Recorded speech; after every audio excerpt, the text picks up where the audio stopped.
Today on the Eye of Power podcast, it is my great pleasure to welcome Dr. Hagir Elsheikh to the show. She has a dramatic story and traumatic that really has gone throughout her entire life journey and very profound insights. I can't really improve on what she says. She's very well spoken and eloquent, tells her story very well.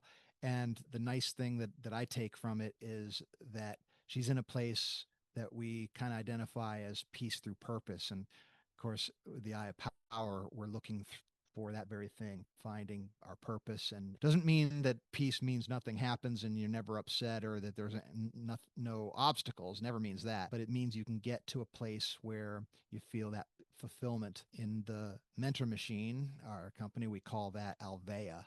And Dr. Hagir is a very good example of how you can find that Alvea. So her story is very inspiring, and I'm so glad she's on the show with us today. So help me welcome Hagir to the show.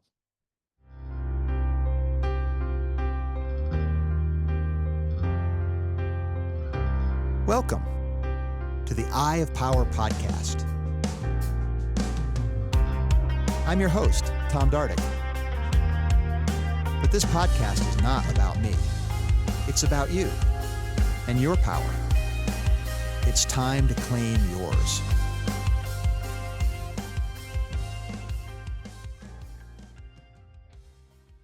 Well, thank you, Hagir, for joining me today. Very much appreciate your time this morning. I'm looking forward to getting to know you a little bit better and finding out your story and what we might be able to learn from it. So thank you so much.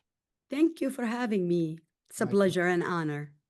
And just to let people know, I don't really know about that much about you. I wanted it to be sort of a sense of discovery as we talked this morning. So I didn't do a lot of my Googling and homework and all that because I was just caught by the banner of your story, the idea of going from, well, I'll let you tell the stories as to what it was, but from pretty, let's say, adverse conditions to, let's call it, very good conditions by world standards. So, yes. So that journey and what you learned and what served you well and what maybe cautionary tales you might share with people, that's sort of what I want to get into. Okay. Beautiful. All right. Thank you. My pleasure. So let's start with the origin. So where did you grow up and what were the circumstances and how did it frame your outlook on the world? All right. First, let me say that it's going to take us more than an hour to talk or have an hour. So I'm going to try to be brief, and there is enough information out there. My story, how I summarize it, is like my life is not a real. It doesn't feel real some days. Wow. Yeah, it could be any type of genre, horror, everything combined, and I'm not exaggerating. There's actually quite a huge point in what you just shared, Hagir, Mhm. because our story is our story, right? So It we is. can we and our narrative and the way we look at the world is a story because Yes. we are beings of limited perceptive power. So all we really have is the story we tell ourselves about things. So Exactly. the fact that you identify that you can tell this story in many ways, I think is a really nice kernel of wisdom. So thank you for that. You're welcome. You're welcome. It's by any mean, I always give like a disclaimer when I share my story. The purpose is to inspire, to let people know that it's not easy said than done because I did it. And when you hear my story, you might feel some kind of emotion and feel sad for me or feel like you haven't accomplished things in your life or your struggle doesn't matter. And what I say always, if one person felt this way, I'm going to stop talking about my story because Oh, that's not the goal. My goal is for you to hear it and know that there is a light at the end of the tunnel, even when it gets harder and you can't see that. So, back up to growing up in Sudan. Sudan, many of you probably know. If you don't know, please Google it. There is war going on right now. It is the worst humanitarian crisis in the world. So I grew up, I was born in 1977. During that time, Sudan had multiple dictatorship and short-lived democracy since they gained its independence. As 5 years old, I experienced the horrifying crime, truly, female genital mutilation. I wow. became a victim to a tradition that was meant to make women feel they don't have control over their bodies. Mm. As a 5 years old, being surrounded by the people that you love, and especially women, your mom and your grandma, and you don't understand why you're feeling this pain.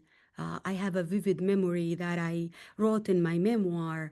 All I remember is felt the pain, and I reached to my body, and my hand came with blood, and I put my fingers to the wall. My bed was by the wall, and the wall is in Sudan is made of sand and dirt and like bricks, right? And I put my print there. I did not know the significance of this memory until I got older. I'm 48 years old now, but I my the feel of the wall is still vivid in my like memory, and I feel it just like it just happened. Some memories you can erase, and some of them define, and you either take them and choose to live in that moment or memory over and over, or decide that it's going to stay where it belongs in the past, and I'm going to try to see the positivity out of it. Somebody might say, where is the positivity coming from this? I lost trust in my mom, my grandma, the people that was supposed to protect me. That was my very first experience as a woman, that my body doesn't belong to me, that you can experience pain that you can't even understand. But my father, who was my idol, he wasn't there. He was in a medical trip. He was a physician assistant to our standards here in the US. And when he came back, he was very upset. That's one of the things he fought against. And he made a promise to me and my sister at that day that he would not let anything bad happen to us. He started teaching us. He went ham on my mom and grandma, and he started to teach us that anything our siblings, I have 7 brothers and 2 sisters, that anything our siblings could do, we can. And he made sure to teach us by example.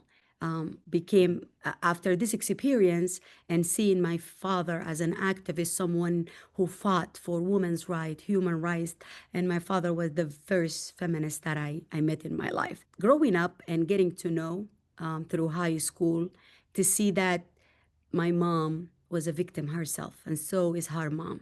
It's a cycle of abuse, following traditions that women carry because they don't want to be shunned. They don't want to be looked at as someone who's not following the rules and the tradition, unmarriageable. As she said, my grandma said, if we don't do this, nobody is going to marry you. So that's So, probably the main reason that keeps the practice alive. yes. Oh, yeah. The Yeah. main reason that keeps it alive is, first of all, the society will look at you as unclean, Mm. and because the word is tahur in Arabic, which is mean purity. Okay. So when you feed children and uneducated, my mom was illiterate. When you feed uneducated society that circumcision is a good thing for female genital mutilation, being uncircumcised mean unpure, unmarriageable, shunt, then the choice is obvious, right? And it is a tradition that it still keep going. When you look at like my mom and my grandma, for example, my mom told the story that actually changed my perceptions of her, like how I felt about her. I started to feel bad for her because knowing that in her very first day of school, she came home happy. She told her dad that she wants to be a teacher like her teacher. And her dad said, woman place is at home. He took her out of school. He put her with another lady to teach her how to sew, how to clean and cook. And even after he died and she married to my dad, who tried to help her, we grew up, tried to teach her. She refused because she's supposed to be obedient to her father. So that gives you a perspective of the place that I grew up. But my father defied all the odds.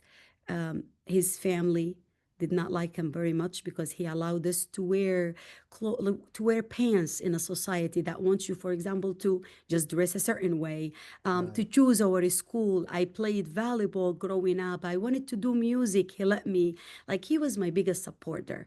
Mm, And when you get a little bit older, you realize how much privilege you have, even in that place, compared to other kids your age.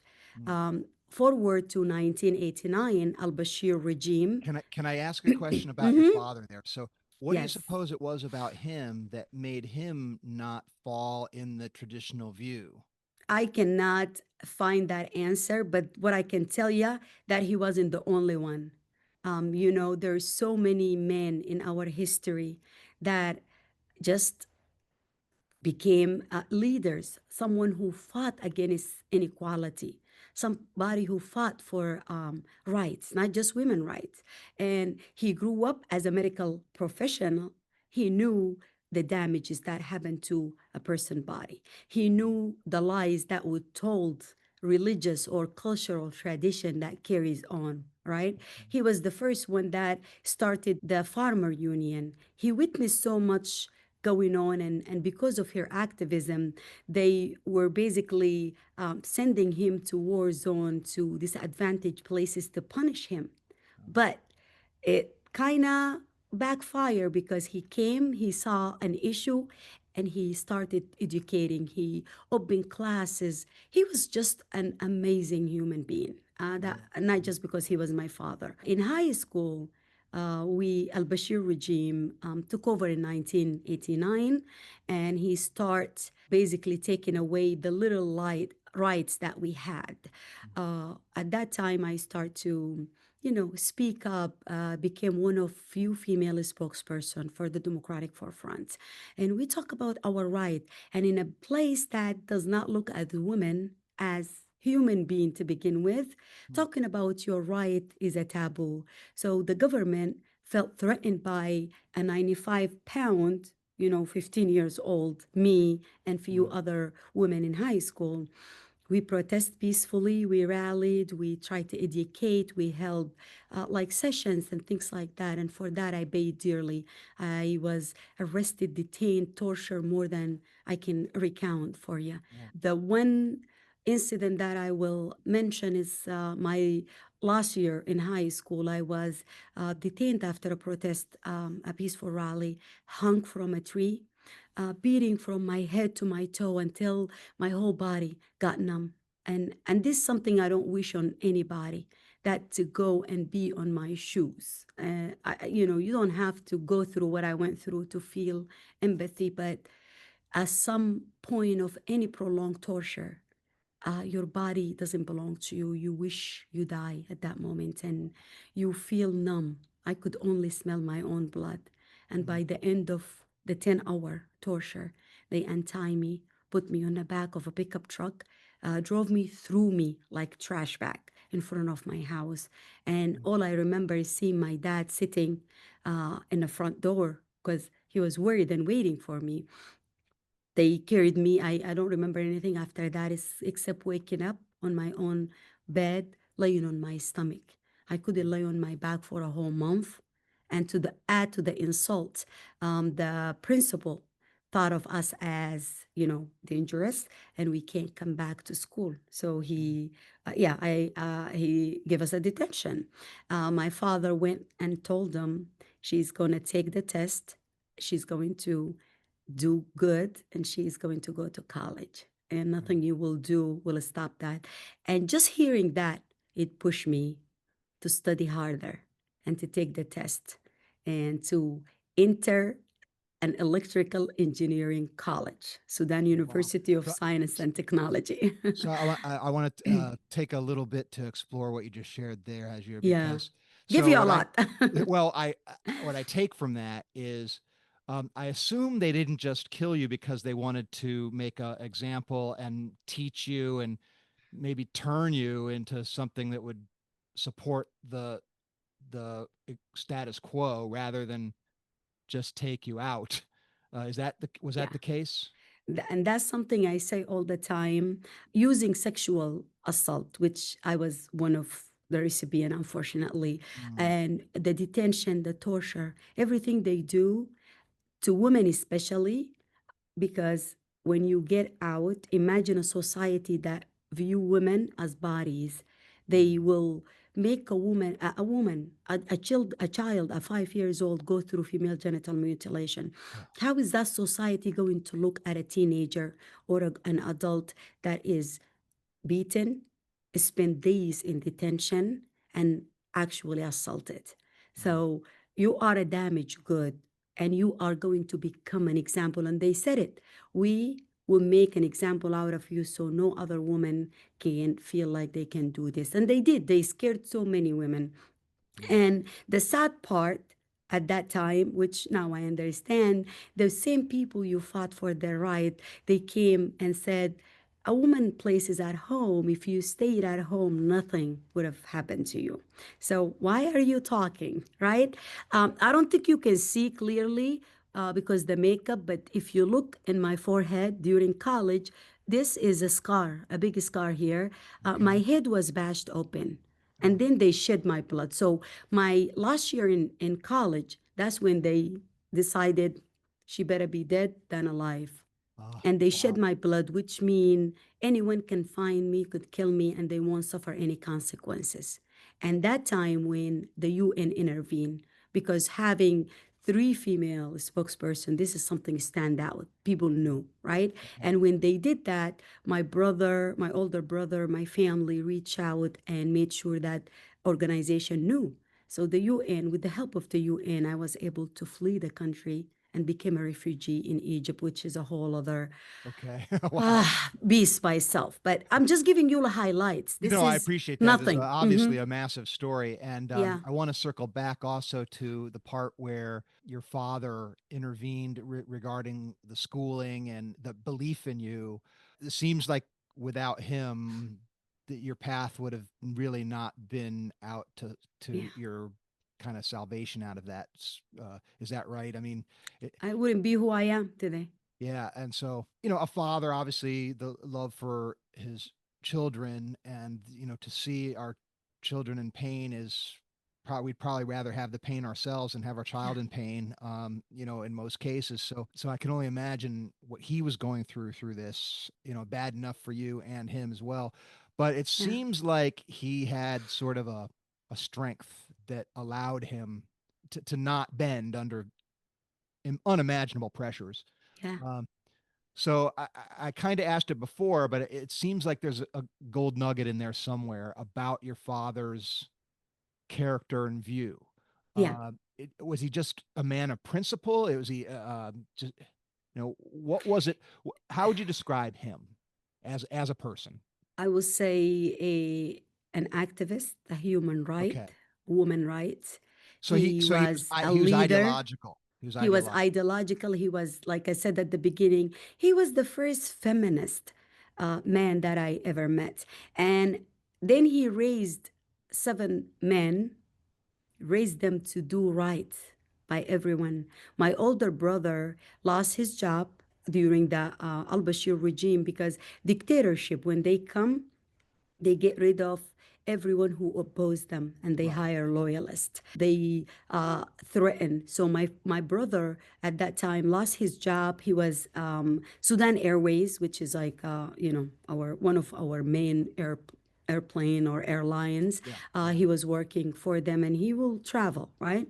So when Al Bashir took and they start to arrest. That's when something you probably, if you search it, you will find it called ghost houses. Ghost, Group as in houses. ghost. So ghost houses in Sudan is well known now.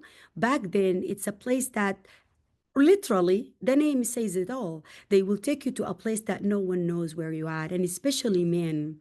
Then this enforced disappearance. Now we know they're dead.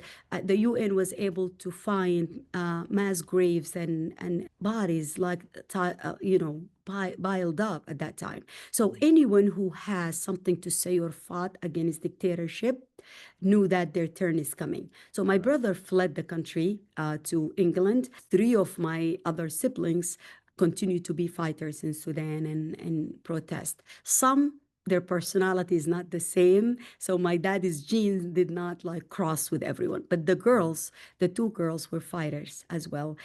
Matter of fact, my sister Nagla, who's now currently residing in Canada, she was one of the reason that al-Bashir regime, al-Bashir and few of his people were indicted by the ICC, the Oh, International Criminal Court. If you look her name up in YouTube, she was a journalist. She took her camera and they actually did a couple documentaries about her and interviewed by different TV station and stuff like that about her use of a lens, the lens that took down a dictatorship. Yes, the camera when it became a weapon. That one of the documentaries name. So she basically, and I'm just translating it to you. yeah, yeah. So basically, the whole family were activists because of my father. We grew up in an environment that encouraged acceptance, kindness, encourage autonomy.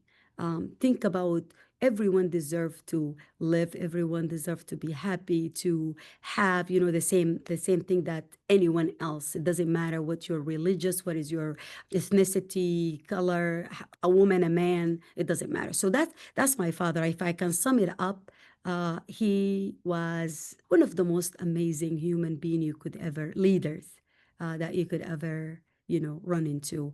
His family, there is few good ones, but it's all about associating yourself.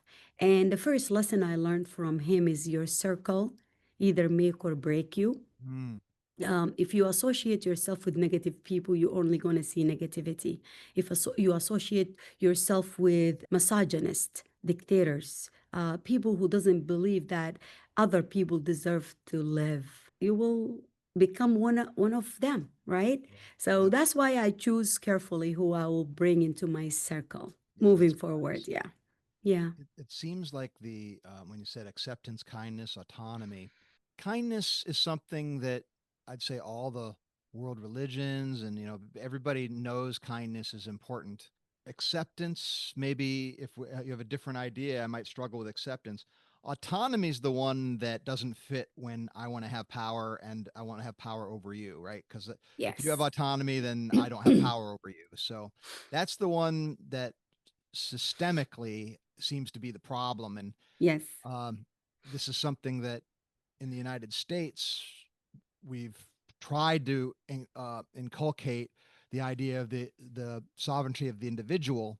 That intensity of that ideal kind of comes and goes, and it's some people say, well, no, you don't really have sovereignty yourself because, we have responsibilities towards other people and we need to make sure that those that are in the least advantaged are brought up to a standard that is acceptable by however they might be defining it. And that's Mm-hmm. worth giving up some autonomy for. Yes. That's not really compatible with the vision that and the spirit behind what founded the Constitution, but Yeah. that is still, nevertheless, something that people do see. What's your view as it relates to? And I don't want to get too political, but Oh, I let's ju- get too political well, I because just want to see.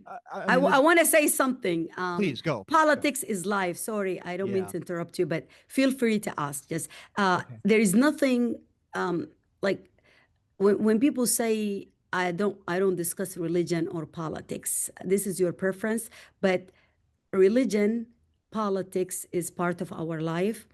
The problem is not the religion or the politics. The problem is to understand that your view does not dictate how others should view life or live their life. That's democracy. And that's, I think, the foundation and what got me to love the country that I'm seeing shifting towards a different direction right now. And me growing up in a dictatorship, I can see a lot of changes happening. I respect everyone and I never treated someone differently because of their belief or religion. It doesn't matter if your belief, you choose one side of politics or you don't. My only line that I draw when you allow your biases, your beliefs, your way of living, when you allow that to dictate others, Mm, and that's the difference between someone who respect themselves and see their autonomy, and know that I can be and do the things that suit me, but at the same time with respect to the people around me. Like if you feel like you want to hurt somebody, that's not okay. First, you need to find a way to treat yourself. If you look at someone who has less than you and you want to take from them, if you look at someone and say, I don't want to share, I don't want to pay taxes because my money is helping someone, I much rather someone have less than giving my own. That's not any religion, by the way. Not Jesus, not and I believe in God. I am not a religious person, I'm a spiritual, but I read all books. And none of those books to the core, from the understanding, it will say just worry about yourself. Yeah. Let's say that the most important part is, us as a society, we have responsibility to help someone who did not have a leg up in life. And you cannot compare yourself to someone, even if you start the same race. It's 1 mile you're going to run, or 2 miles, but you are free to run. You have no health issue, you have no baggages that you carry, you don't have any obstacles in your way. And the person next to you, he does not have the same advantage. You are definitely not going to get to the finish line the same way. The same understanding when we look at equity and equality. I could give you $5 and give X $5, but you have $100 to start with, and the person next to you have zero. Not because of a reason of their own, because this is how it is. You're not gonna have the same lifestyle as the person who have $5 and you have 105. So that's this of the understanding. If people think about it, we will be in a better place. Thinking that somebody's receiving free health care or some help when they need it does not take away from what I have. It's, I mean, we can go on and on with this idea, but this Yeah. is Oh, something that I wanted to clarify when I said autonomy and, thinking about the world. very good. The I want to take it back towards your thread, your personal experience. So, um, you left off, or where I took you off track was, you were able to get into college and start with electrical engineering. You said, Hajir? Yes. Okay. Yeah. So what brought you into electrical engineering? What was it about that that? Thank you for asking. If you need to know the whole story, I wrote a memoir called Through Tragedy and Triumph. And Okay. that was not written as a book, it was my coping mechanism, my way of putting my feelings into a journal. It started as a paper. Started as me writing emails even before I knew the Google Docs. And then when Google Docs came, I started to move to the Google Doc. In 2019, one of my good friends, Tom Pishi, he helped me bring it to life. He said, we just need to put it out there. I'm like, it is not done. Like, you can't put a memoir yet, right? He's like, no, your story need to be heard. So we put it out there. I'm still working on a second edition, trying to add, because if you read it, it's very, it might traumatize somebody. I mean, it's just to the point. And I don't mean to, I don't want to water it down because this is my life, but at the same time, I don't want someone to revisit their own trauma reading it. Okay. I'm not saying it's like traumatic. You're gonna read it and you're gonna feel some kind of way about, you're gonna know more about me and know me well. But it is an experience, a journey that every refugee, it is not just me. Every refugee or someone who lived in a violent environment or under dictatorship would go through, just change the name, change some stories. The goal was to have people who did not live through this, and I don't want anyone to live through it. Someone who did not travel to Sudan or to any part of the world where there is injustice or human rights violation, to feel what is going on and to have a different perspective and understanding to the world. So if you remember I said Sudan at that time don't look at women as equal. It's still the case, unfortunately, today, not just Sudan, but I found out all over the world. Part of being an educated woman, there are certain jobs that are for women if they allow you to get to that point. Electrical engineering was not one of them. Mm. It is hard and it's looked at, and you know where I'm going with this. Yeah. I am someone that you need to tell me I can't do something, and I'm going to prove you wrong. Sounds like Electrical that's a engineering. little bit maybe your father's daughter in a way. That's oh my God. Did you read my book? No, I did not yet. Wow. So I'm gonna tell you something. When you get the book and read it, and everyone listening from your audience, there is actually a chapter in my memoir. It says, "I am my father's daughter." Yeah. Yeah. And let me tell you, what does this mean in translation in Sudan, in Arabic, Sudanese language, if you call it. Mhm. Um, I am my father's daughter. It's a saying in Sudan, and you say it with pride. You buff your chest. Yeah. If you're proud of how you were raised, then you're like, I'm my father's daughter. Yeah. That's mean you were raised by a good man. Good, it's translated differently from one person to another. And my father's daughter could mean my father is rich and I'm rich. And it could Okay. mean rich by being a good human, rich in humanity or rich in money.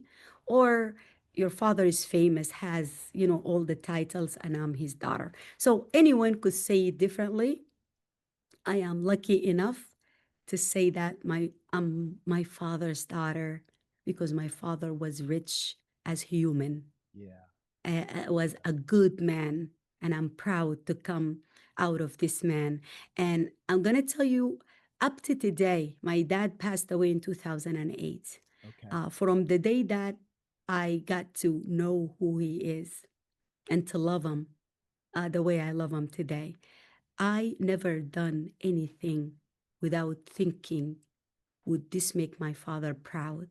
Am I going to make him feel regret that he gave me the freedom? So I became my own prison guard sometimes. Mm. It's not Mhm. like I'm in a Yeah. cage, Oh, but you know what that's I'm saying? there's a lot in that statement Hmm. because it's I'm telling you, my life is, psychologically and philosophically there's a yes. ton there. My father, now I have the grace that my father is alive and doing well, and both my parents, and they live near me, Mm, and I get to I try to spend at least one evening a week with them. They're in their mid 80s, so it's I understand that not everybody gets that blessing. uh, yeah. and one of the things that sticks with me about my father is some of the sayings that I get from him. So one that you're reminding me of is, "What you inherit, you do not steal."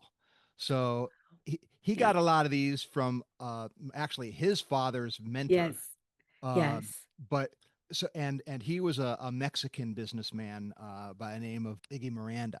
Big long story. I'm not going to go into that, of course. But Oh, go, but go, but go in it because Iggy was he one of these sounds like an larger. amazing man. Well, he was a larger than life kind of a guy. Story after story after story, huge impact on my family. But he had all these sayings. This is one of them. And I never really understood it.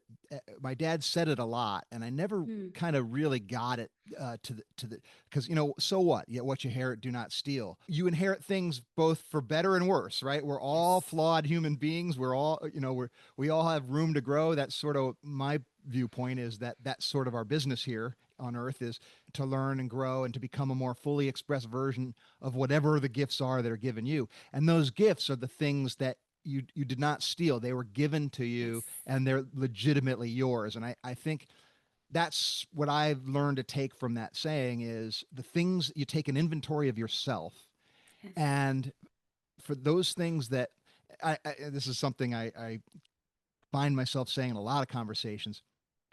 None of us are probably going to be the smartest, the fastest, the best looking, the most charismatic, the most skilled, the most experienced. Like whatever metric, we're not going to never really be. I mean, one person in the world can claim to any of those things, perhaps. But Mm-hmm. point is that there's some combination of attributes that you and only you have, and experiences that you and only you have. And I think it's that basket of gifts that's unique to you is where the magic sort of is. So that's why I'm going off of what you got from your father, because the truth is you didn't just get from your father, you also got from your mother, Yeah. your family, from the Yes. society that wronged you. You were given pain and torture, but in all things there's a duality. So you're also given wisdom and Yeah. lessons and perspective that you would never possibly have if that didn't happen. So we want to put good and bad on things, and maybe that's something that helps us a little bit, but I think it's better to think in terms of what's real and true and think through that. What do you say about all that? You're absolutely right. We are who we are because of the experience. One thing I say a lot, anytime I'm speaking, I'm a public speaker and I mentor. So you will see me, like if you see me out or teaching, you will see me feeling this. This is happened in 1996. It is Okay. still, you can feel it, but I touch on my scar. I have other hidden scars, whether from torture or what you don't see in the body, there's Yeah, scars inside of course. from the experience you went through. And, it took me 96, it is what, 2025, all of those years. I'm not going to Right. count now, but Yeah. 29. to be able to basically, you can't heal completely, but Right. basically look at those scars as part of my journey. And when I feel this, not because it is still hurt, it doesn't, but it's a reminder, it's a constant reminder to where I come from. Some days it grounds me. Mm. And a lot of people say, with the things you've been through and how you accomplished so far and who you are as a person, I don't understand, like, why are you still trusting people? Why are you kind and always smiling? Those are one of the questions that I get a lot. Good question. It's, mm, I mean, it's a it's, good it's a question because people choice. don't know the path. Exactly, Yeah. exactly. And what I say is, regardless of how you feel at this moment or at your lowest point, you might truly not see the light. And I didn't see the light for many, many times and experiences and years. I felt like I wanted to end all. I thought about committing suicide, like Oh my. honestly, and that's a whole another topic. But you have the choice, even when I didn't have a choice. I always bring myself back to the moment when I was hung from a tree, my hands. This is one of the defining moments in my life. You can't do anything. I couldn't sit down. Mm. I am hurt. Every inch hurt until it didn't, the numb.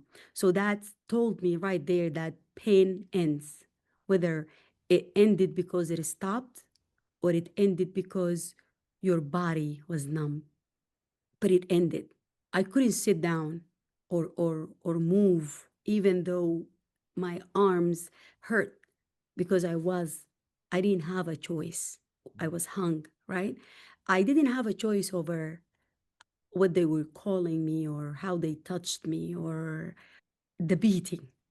And even after speaking about it for many years, even after writing about it, after trying to find your own coping mechanism, and you get used to, talking, it become a story you tell, right? Mhm. Mhm. It is still part of you, but you basically on your way of healing. This is 29, before it 1993, which is over that 31 years or more. That's when I was hung from a tree. It never gonna go away, and the scars are never going to heal. You just have to accept that that doesn't mean you're not okay. And Mm. it's okay not to be okay. I have a song and a poem about that too, that I embrace everything that happened to me. I don't like it and I don't have to like it. I can't change it because there is no way for me to go back and change what happened to me. But I can definitely change how I react to it. And that took a while for me to get to the point that I said to you at the beginning. Your past, everything that happened to you, whether it's bad, worse than bad, you have the choice to carry it with you and add to your packages and add to the struggles that you are going to face every day, or you can decide to leave them where they belong in the past. And you can be positive about it, or you can be sour about it.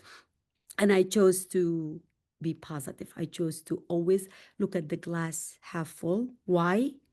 Not because my life is great, nope, but because every time something happened to me, I came out of it, and it made me stronger.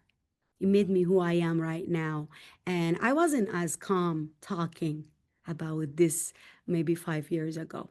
Oh, is that With right? So it's really with been, so, age, oh no, I always talked about it, and but you you can know, you feel a cry. difference just in the last five Oh years. my gosh, yes. The So the what about last those 5 years, Hajir? I gave birth to Kareem. So I have a 24 years old and a 17 years old. Okay. So 6 years ago, I wasn't intentional. It was an oopsie child, but God meant for him to come. After 17 years, I felt my 17 years old was 12 at that time, Okay. 11 at that time. And I said, soon enough, and they're both amazing girls. I'm like, I'm going to see that emptiness that people talk about. I'm going to be able to breathe again, enjoy, because life it starts to get really good and simple, right? And here God beating me again. So when I say everything and anything bad could happen to one person, happened to me at some point of my life, I'm Mm. not exaggerating. Wow. So I give birth to a beautiful baby, baby boy. It wasn't planned, but I love them. And I was like, he's here and we're going to do this and that. At 4 months old, he stopped eating. Wow. He became to lose weight, became almost malnourished. And we've been in the hospital in and out. Finally, at 4 months old, they found he has intestinal malrotation. Okay. So he ended up with a surgery from one side to the other. His stomach open. We end up between Hershey to Chop in Philadelphia. My business was great. Everything was good, going good for my life. And I had to drop everything. I Right. spent the whole year. He ended up with a feeding tube, which I funny thing that I changed my major when I came to the US in 2001. I did not want to prove myself anymore. I don't need to prove to anyone that women can be electrical engineer, and that's why I did the electrical engineering, because women cannot be. And if they finished it, they're not going to get a job. So when I Mm. came here, this is a second chance of life to me. So I changed to nursing, and I followed on my father's footsteps. But that came to a play, and it just showed me that there is a plan. I might not understand it, but me changing my career, being here, I start to compare that if this happened to me and I was in Sudan, what would have been? I would have been dead to begin with. Mhm. If I didn't flee the country, I wouldn't be able to be here or even be financially able to afford to stay home with my son and work from home, Right. and to be a year between CHOP and Hershey.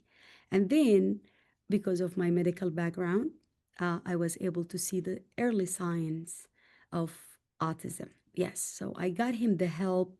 We went to early intervention. We did everything you could think of to get him to an autism clinic at age 2.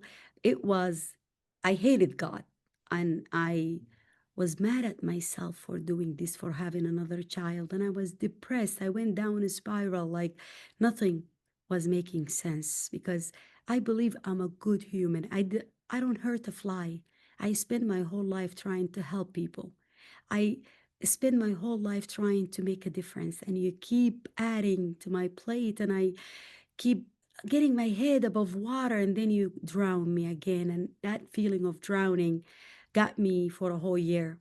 Then, when the therapist told me, put him, we got the diagnosis and they hand me a whole like list of places to call to put him on a wait list. The wait list was 12 to 18 months at that time to get therapy. And you can put him on a daycare, or you have to find a special person to be with him for you to go back to work. So my business suffered. My life took a wrong turn, and I was at my lowest point again for I Mm. don't know the many time. Then they called me and they said there is a center that opened 5 minutes from my house.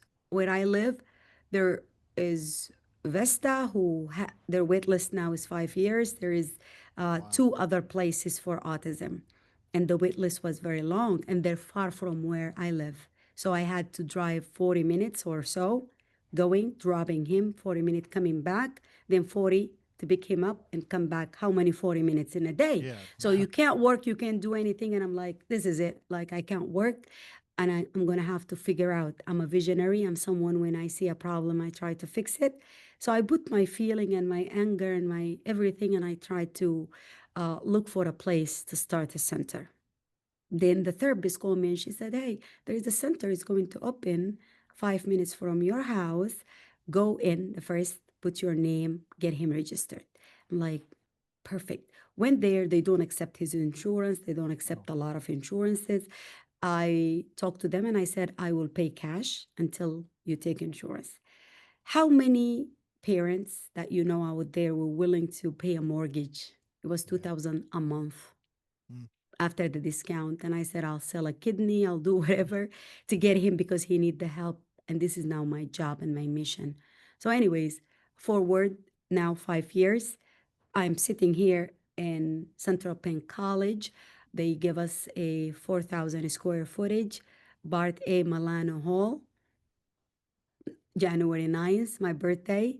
If you come in the area here and visit, I will invite you to come tour the building. We started the first and out one of the kind Central PA Autism Community Center that approach, holistic approach. I have a parent cafe, have a place for parent to sit, share knowledge, experience, to breathe, have that respite time that they need. Giving birth to Kareem and being who I am and seeing the lack of resources in Sister BA, I work to make a difference and change that. So we're not fully open yet.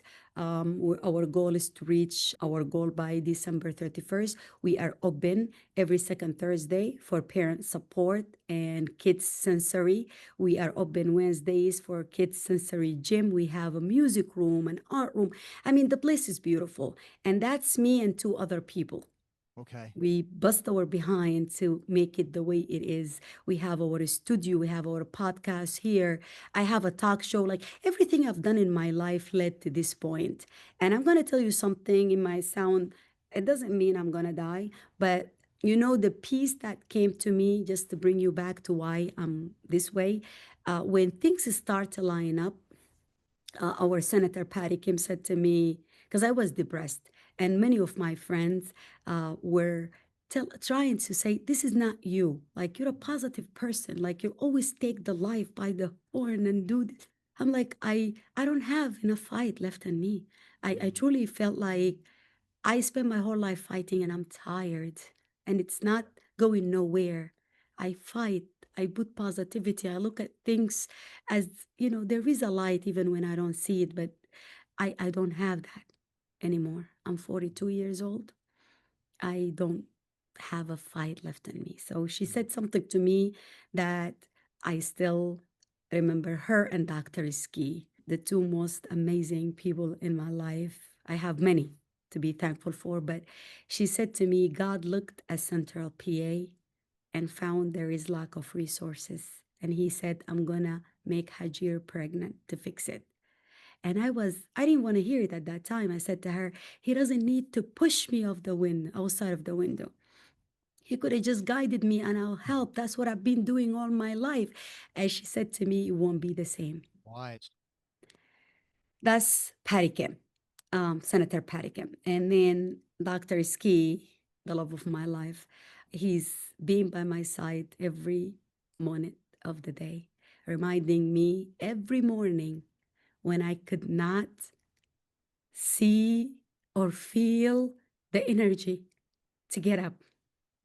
And that tells you that a card that you receive from someone you care about, or an encouragement or a message, we can make somebody's day. We can make a difference in someone's life.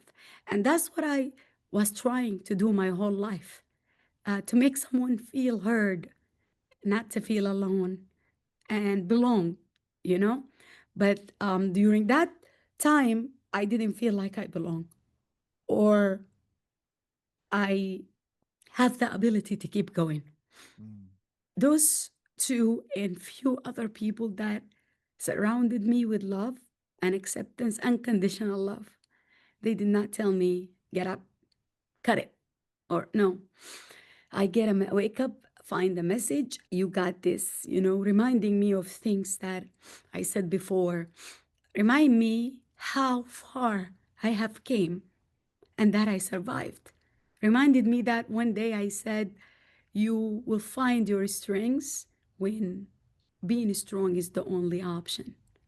Reminding me of my quotes that I used to say to them and to say to others. And it didn't make any difference at that time. I didn't know it was in the back of my mind, and it's helping me to not fall until I, start to see things and seeing doors open, and just snap out of it, literally, and think that, you know, I could sit there and feel miserable for myself. Who's going to take care of this boy? I was still doing my duty, still searching, trying to find solutions, but coming home, staying up, crying, and being angry, just angry. Did, It's I not have a me. I have a question and then a comment on that Yeah, story that you just shared, Hajir. Hakeem's father, what's the story there? Because you were talking about it's Kareem.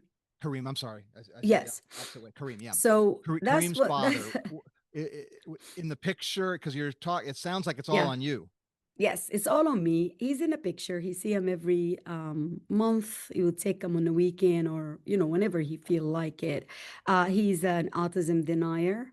Oh, Um, okay. yeah, Uh, and narcissist. Let's say that. So I didn't think I'm gonna. Okay, all right, okay. So let me Yeah, just clarify that. So what you mean by mm, that is that he feels embarrassed by anything that's embarrassed. wrong, quote unquote, with his son, Yes, and he wants to deny actually. that. I don't think you understand how what you say right now is like reading the mind, or looking. And you said you didn't research this, but this is the story truly, and I shared it many times. He was very embarrassed by Kareem, to the point that when him and his family take Kareem, they don't take him outside. No one Wow. knew Kareem was on a spectrum. And when I start, I'm a vocal, I'm an advocate. This is who I am. I'm going to talk about issues. And my life is not, I can't give advice to people and not do it. I walk the walk just like when I talk the talk. So I was talking about autism, trying to raise awareness, trying to talk about issues and lack of resources, and how stigma is affecting our kiddos, and how we need to talk about autism, how we need to know that they are different abilities, that nothing wrong with our kiddos. Like back in the days, if you remember, someone with mental health, it's put in the back. The person, first of all, it's not spoken about, the mental health. Second, the person who's going through the mental health crisis or have a diagnosis, people feel ashamed and put him in the back. And that's what he was doing, literally. And when I start talking about Kareem journey, started the Kareem's mission, I got called name by the father. Are you trying to for people to look at us? And he was worried about himself Of and his course. image more than the child. My son is not sick. You're sick. That's what he said to me. And I said, no, your son is not sick, because autism is not a disease. It's a disorder. It is a neurodevelopmental condition that make him see the world differently. It doesn't And make him less. the latest neuroscience is going towards it's really just different structure. And it makes it different and for better and worse for various things. And Yeah, the challenge is fitting in with what the expectations are, yeah. and the way that We we don't need to make fit in. Well, exactly. Well, it creates opportunities and it creates things that we have to somehow deal with. That's a whole nother. We could probably do two That's the whole hours just nother. on that little Yes. thing. But there's one other thing you said earlier that I really want to bring to the fore, which is when you were talking about where you were very despondent, Hajir, and you had Dr. Ski and you had Patty Kim, and you mentioned something like a very small thing, like a card or a small word. The thing that I really that struck me from that part of your story was we don't know our own power. I'm going to start crying. We don't know our own ability to help and to be there for other people. Everybody is very, very powerful. You just don't, you Yeah. might not know it, but little things can have huge consequences. Yes, they So do. yeah, and so as you shared that, Yeah. that feels like an example of little things that get you through the Matters. day or through that week or whatever it might be. Yeah, yeah. I have a friend named Angela Lorenzo, who I got to be her friend since 2006. She was by my bedside. My sister, the kids, of course, my family. I'm not going to count them because they're always going to be there, right? But the good friends that I have who were there to support me and to be there for Kareem. And sometimes I say this a lot to people, you all have privilege. A lot of people say, when I said it first, I'm like, I'm using my privilege, and a lady was looking at me confused, like, what a privilege that a refugee with an accent, a black woman, have. Like, I have a loud voice and I use it, and I'm intending to continue using it. So it doesn't matter what privilege, what strengths that you have. You could use it to help someone if you truly care. And changing the world, I love to say this is not hard. People say changing the world. No, look at it is changing the world because the world is you, Tom is me. If you change your surrounding, the way you treat people, and I do the same, and you work with your small circle, it is going to have a ripple effect. And this is the world, you, me, Ski, Patty, Angela, and how we put out is what we do. My song, Maps Don't Show the Heart. Yeah. There is a verse in it. It says, when we widen the circle inside, I'll send it to you to hear it Please, if you want to play it. please. But those are the things that people underestimate their strengths and the power. When I was at Hack as a student, so it's a full circle. Like I'm on the board of trustees with Hack. I taught as an adjunct faculty, nurses after I graduated.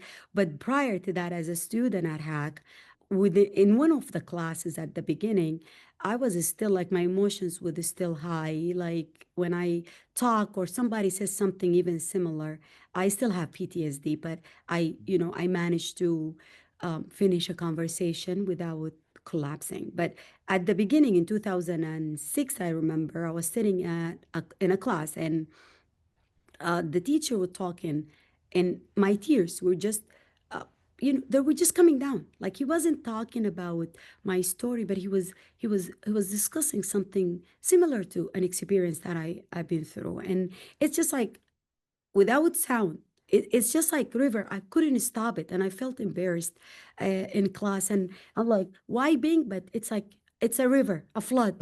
Like no, like I'm like, come on now, like come on. I was like doing this literally, and a lady sitting next to me said to me, "Are you okay?" And what is the normal reaction that we all do? You I say looked at her and yes. I said, yes, I'm okay. And I just left the class. So I went outside and I finished my crying and stuff. And many years ago, after passed, and like 10 years ago to be exact, I was sitting at a CVS parking lot, like trying to get in. And I saw a couple, like an elderly couple, was walking, and the lady was like really crying. So that brought me back to what happened to me. And I start thinking, what if I was honest? You know, I might have got help sooner, I might heal sooner, I might, like, you know what I mean? All of this came to me. So I walked to them and I start asking, I'm like, are you okay? Are you really okay? And like she answered the same answer. Yeah, we're fine. We're okay. Thank you for asking. And at that made me, I wrote a whole article. to one of the newspaper. It's like, are you okay?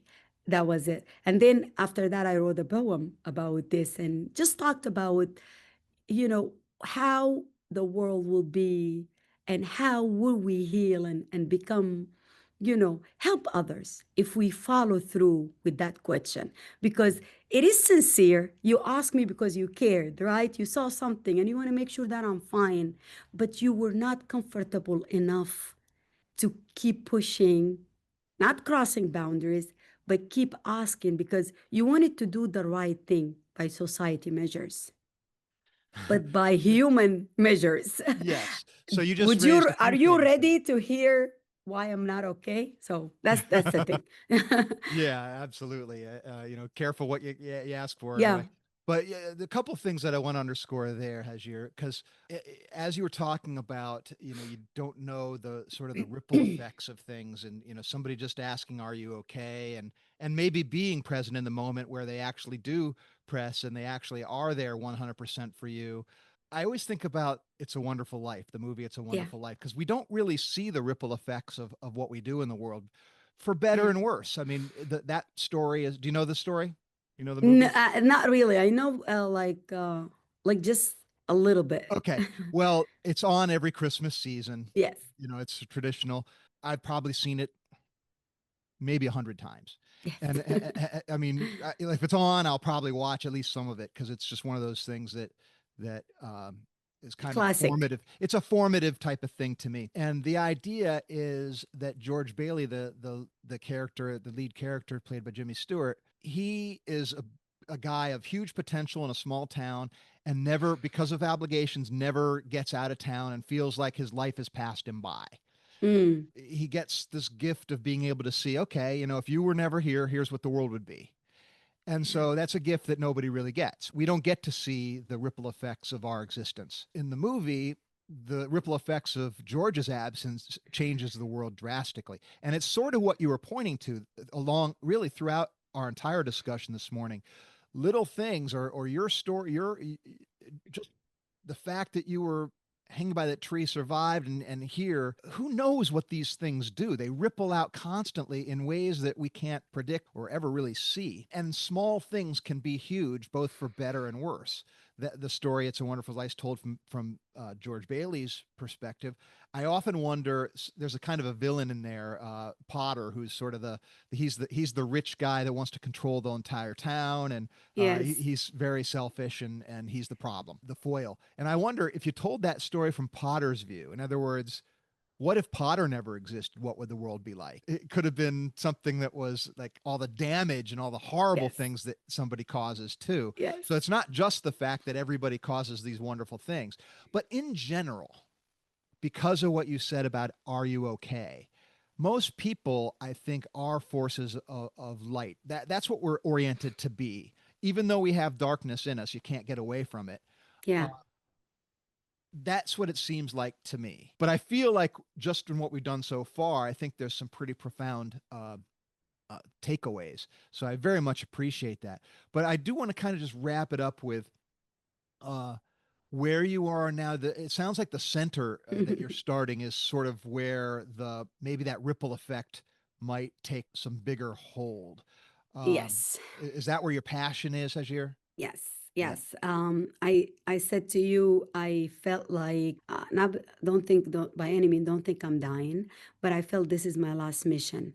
And I know Okay. we keep jumping from one thing to another, but what got me to the peace that I'm at, I never felt this peace in my whole life. When Kareem got this, go to school, went to school, and we start seeing the difference that our hard work at home and the school that IEP and the amazing therapist that he has. The only reason Kareem got that because I was financially able, because I am a go-getter. I'm someone hyperactive. I use that to just work 20, 22 hours a day if I Oh, have to. And not many parents can do the same. And I seen the struggle. So yeah. the center, Kareem's mission, was born from ideas that I was doing. I had a free garage, a free store at my garage from before for people to come if you have take, if you don't. If you have, bring, and if you don't, take. So we did this here for the parent cafe, to have a place where the parent can come and eat, because I know financially I was affected. I know that if you can't have a place for your child, you are not going to be able to go to work. Not because people are lazy, but because people have circumstances that prevent them to be the best that they could. Yeah. From me seeing that our kiddos, whether they're in an autism spectrum or any different abilities, not just surviving, but they could thrive if you give them an environment that they could actually thrive in. If you focus on their positivity, if you focus on leading them to succeed, providing them with the tools, and this is goes with everyone. Sure. If you provide people with tools to succeed and be good, they will be good. I still believe, even this day, with everything going on in the world, I still believe that people are good at their core, except, psychopath and some diagnoses. But mostly people are good. They're just maybe we're not shown how to be good. So I think we can salvage some of the issues that we have. But anyways, the center is born out of this, and hopefully I will have you. I'm inviting you right now to come, because I want to interview you. I want you to be on the Hajir show. I I'd be want happy you to. to come here and see the center, because we are creating something that is truly magnificent. And I'm not saying that because it's my, mission, but the place is going to, it's already is changing lives in Central PA, and I wanted it to be a model for different part of Pennsylvania and the 50 states, and hopefully the world. We are reaching the world because we have two YouTube channels. We have the KMission TV and KMission Parents TV, where the KMission TV shows kids. It starred with kids on the spectrum, my son and four other kiddos. They see themselves represented, and the other kids see them as just kids like them with Mm. different abilities. K-Mission Parent TV is our therapist. We have 5 therapists that record 1 to 3 audio with therapy. While the parent are waiting the 12 months or the 18 months, they can open the YouTube channel and listen to not just the parent and the caregiver, but the community as well, and anyone want to know about autism, understanding autism, sign and symptom. How would I know if my child is on a spectrum? How I can help my child, safety, water safety, technology, suicide prevention, bullying prevention, anything you name it, it's there in their fingertips. Mm. On our website, we have free consultation. They can come here, bring their kiddos to sit on our Zen room, quiet room, music room, art and therapy and movement.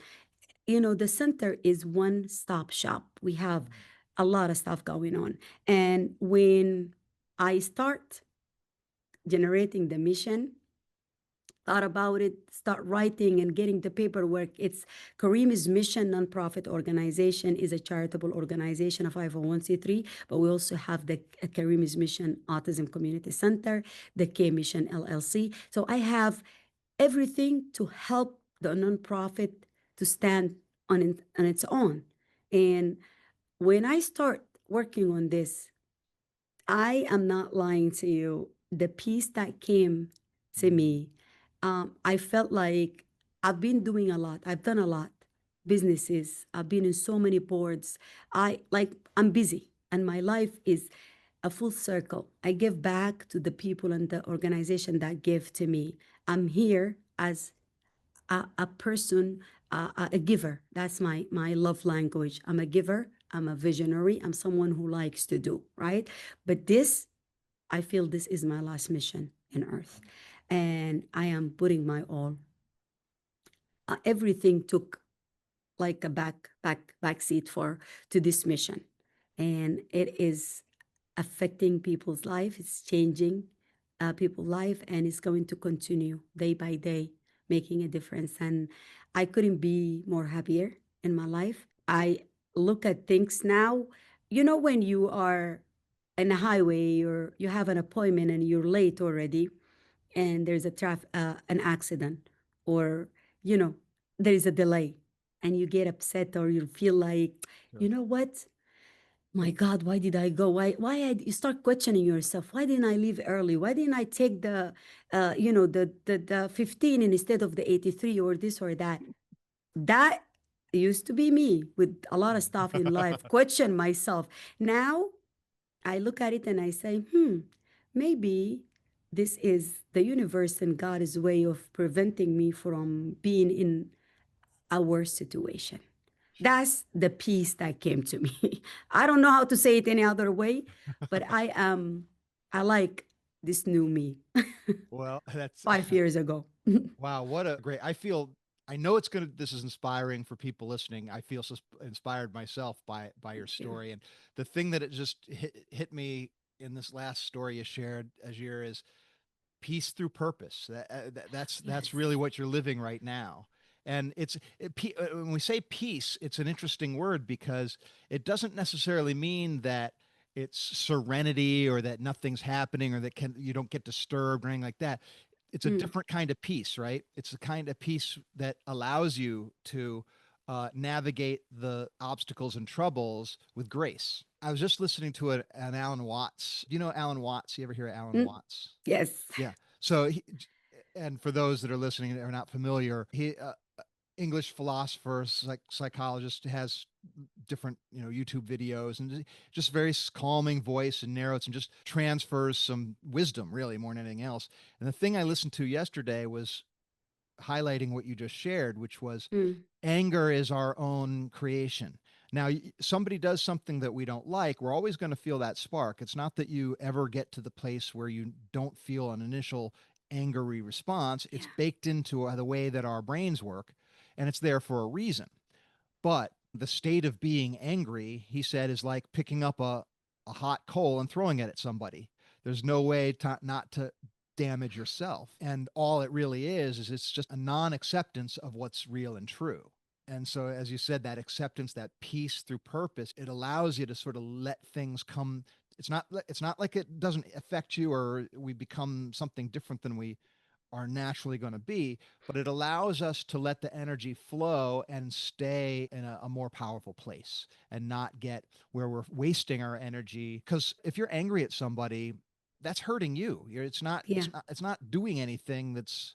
I mean, it's hurting everybody. It, it's meant to maybe move you, but it's not meant to just hold you and keep you in that space. So I think peace through purpose is a really good takeaway from what you shared. If there's anything else you want to add before we wrap up, Hajir, I want to just thank you. I've enjoyed what we've been talking about so much.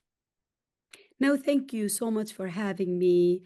And, just for everyone listening to you right now, remember that you may not have control over the things that happen to you, that mean anger or trauma, but you do have a choice on how you react to them. Yeah. You have a choice on using them for your advantage or letting them destroy you. And happiness is a choice. I learned that, and I know you might just say, roll your eyes, but it is a choice. You can wake up every morning. Every morning you wake up is a new start. Every morning you could wake up and say, I'm going to be miserable and make everybody's miserable. You can say, I'm going to be happy and I'm going to try to make my existence in this world count.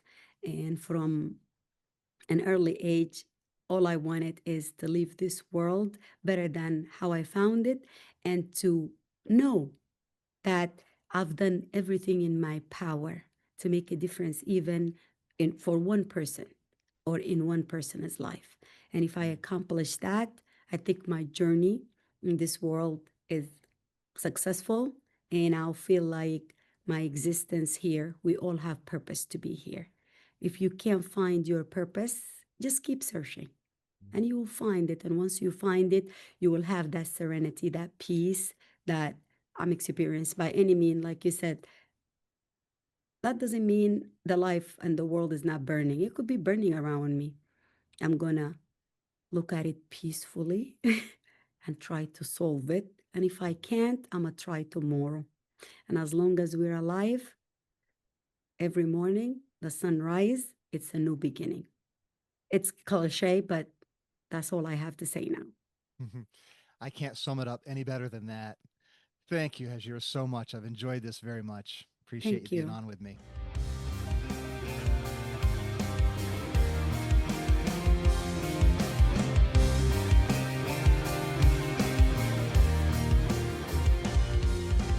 This has been the Eye of Power podcast with Tom Dardick. I'd like to thank you for listening. I'd also like to thank my brother, Scott Dardick, for the music and his music production. If you'd like to reach me, simply email Tom at dardickcommunications.com.